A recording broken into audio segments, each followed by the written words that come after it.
I'm in Salt Lake City at the Toyota Landcruiser Heritage Museum. What we see around us is nothing short of a miracle. Like, all these Landcruisers here is absolutely mind-blowing, but we're here for this vehicle. This is an all-new Toyota Landcruiser. Let's go. What we're looking at is just one of three trims. This is the 1958 trim, which alludes to the very first year Toyota brought the Landcruiser to the United States as one of the first Toyota vehicles here. And after 63 years or so, they canceled it in 2021. And just 3 years later here, for a 2024 model year, we have the Landcruiser once again hitting the North American shores. Now you might be saying this looks a little familiar because it is very much like the brand new Lexus GX 550. It shares the new TNGAF platform, and it is actually a slightly smaller version of what we see on the Landcruiser 300 series, and it's slightly smaller as well compared to the 200 series Landcruiser that we had just a few years ago. This is the 1958 trim. Like I said, it is the entry-level trim starting around $55,000, about $30,000 less compared to the 200 series Landcruiser back in 2021. There's so much to say about this vehicle, so let's just start with the exterior, and we will work our way to the powertrain and get on the inside as well. Toyota Heritage Grille, check this out. Toyota typed out here, don't have a Toyota logo, but just like so many of the Landcruisers inside of there and outside of there, we have this beautiful old school badge. Now, we kind of have this square grid-like pattern, and we don't have paint matched up front. It's just more of an industrial, more hardy, more scratch resistant compared to paint, plastic front end here. Down here at the bottom, do we have a little skid plate? Absolutely. Still getting that skid plate. We also have hooks here on the front to get you guys in and out of those hairy situations. Look at these Heritage circular headlights here. Now, these are exclusive to the 1958 trim.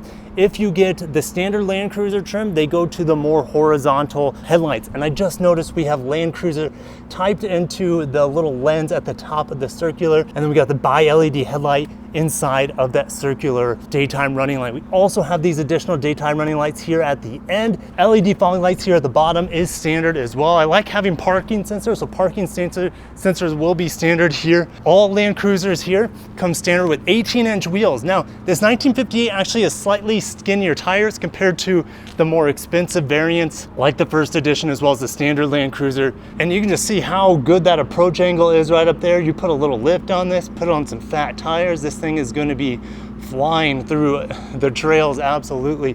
The same window line and A-pillar that we see is in the same mirrors as well, essentially, that we see on the new Lexus GX. Kind of that matte black around the wheel arches, and compared to most of the Lexus GX trims, which those will all be paint matched, for example. Coming around to the back, we have some very handsome blocky taillights. They look pretty cool in person. I didn't know what to think about it in the teasers, but man, these look really, really sharp here. Landcruiser and a kind of a glossy black here on a matte black. And then we have the Toyota logo, which is matte finish compared to the Landcruiser glossy finish. Now, we can lift this window up, voila, just like the Lexus GX as well. Put that down. And this is iForce Max. I think that is probably a good segue back here.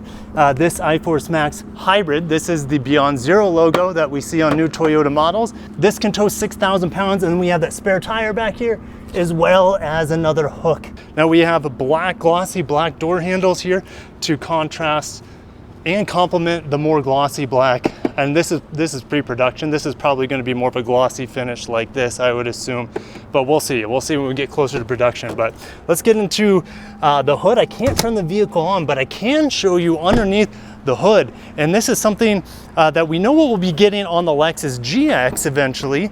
But here we have the iForce Max, the smaller version, not the twin turbo V6, the single turbo 2.4 liter 4-cylinder, mated to the same 48 horsepower electric motor that we see on, let's say, the Tundra iForce Max or the Sequoia iForce Max. We have a 1.8 kilowatt hour battery underneath the rear seats. We don't have miles per gallon figures, but I do have horsepower and torque. And just like the upcoming Tacoma iForce Max, 326 horsepower and 465 pound-feet of torque, mated to the 8-speed auto. Let's go and lower this down real quick. There we go, nice satisfying click.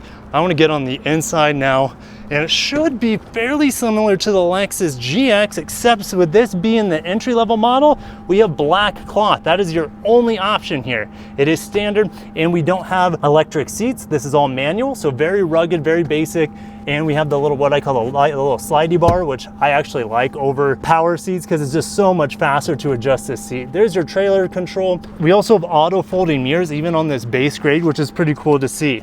For the door materials, it's all hard touch. So even the armrest here is hard touch. So everything I'm seeing in here is pretty much as rugged as you would want it to last the test of time. As you're not gonna see any fading or anything like that with soft materials. This is very industrial, work focused, absolutely. Circular vents here to cool us off, but let's see if I can get the accessories going. We have a smaller screen here, about a 7-inch MID that we see throughout the Toyota Lexus lineup. And we have an 8-inch screen here. On the other upper trim levels, you can get a 12-inch screen. But actually it looks pretty good here. Now you can still get Apple CarPlay and Android Auto, wireless with this little screen. And the clarity is quite good, and I like how they gave us a little bit of styling here, these little, horizontal bars to make up for where the bigger screen would go. Now, even though these are cloth seats, don't be fooled. We have heated seats standard as well as a heated steering wheel standard here. And this is my first look at the steering wheel. It feels excellent. I like the blocky nature to the controls on each side, the volume control right here. Talking to my Google Assistant would be really easy to do, playing with this screen as well. And here's, I'm just gonna do it real quick, just fly through some of the options here. Typical Toyota, software. But your fuel gauge is over here, that's fixed. It's kind of like it illuminated from the back, as well as your temperature gauge for the engine.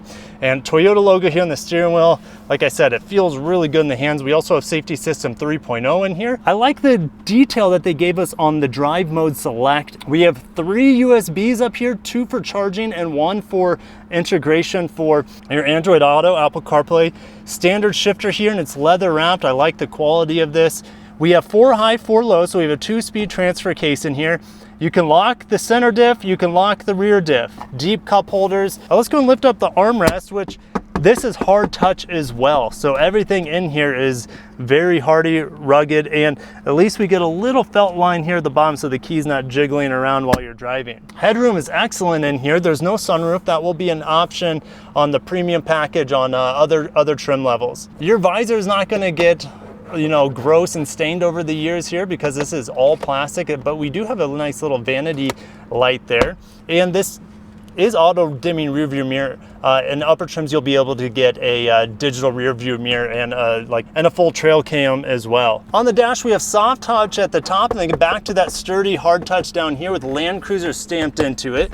We also have these all-weather floor mats in here with the Landcruiser logo on it. Now the Landcruiser is no longer a 3-row for America. If you want a 3-row Landcruiser, essentially you're gonna have to get the Lexus GX. You can still fold these seats down, and they actually fold up if you want to do that, or you could keep it latched down, and it's not quite a flat floor going from the back here to this second row. Now the child seat latches look like they're pretty easy to get to, so if you're going to be putting a car seat in here, no problem. And it's actually going to be really easy to get the kids in and out of. You're going to have to pick them up because this is quite high. It's like the 4Runner, right? It's very, very high. Very basic back door, kind of like the front door, nothing wrong with that. We have mat pockets on each side. Glossy black Landcruiser trim here. Vents for the rear, and we have USBs back here, USB-Cs, support bars around every single door. Folding down the armrest, we have a couple cup holders as well. Now we showed you the glass opening. What about this? This is actually not a power liftgate. You'll see that probably in the more expensive trims. Looking back here underneath the mat, and this is a lot of storage space, right? Because there's no third row of seats taken up in your room. Oh, I forgot to mention, 2400 watts is standard here on the Landcruiser hybrid. Well, it's all hybrid, all of them are hybrids. There's no non-hybrid option. So a little bit of accessory storage here, and I'm not gonna be digging around too much. We already know that the spare tire lies underneath. How hard is it to close? Actually, this is a really light rear door. This actually might be aluminum for how light it's feeling. So there's the all-new Toyota Landcruiser in the 1958 trim. Mid-50s is what they're saying. Let's say it starts around $55,000. That's a heck of a lot cheaper than forking over nearly 100K for the old 200 series. I'll catch you in the next video. Hit the like button. I'm gonna end with some tasty B-roll of me walking around this amazing museum of Landcruisers.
you.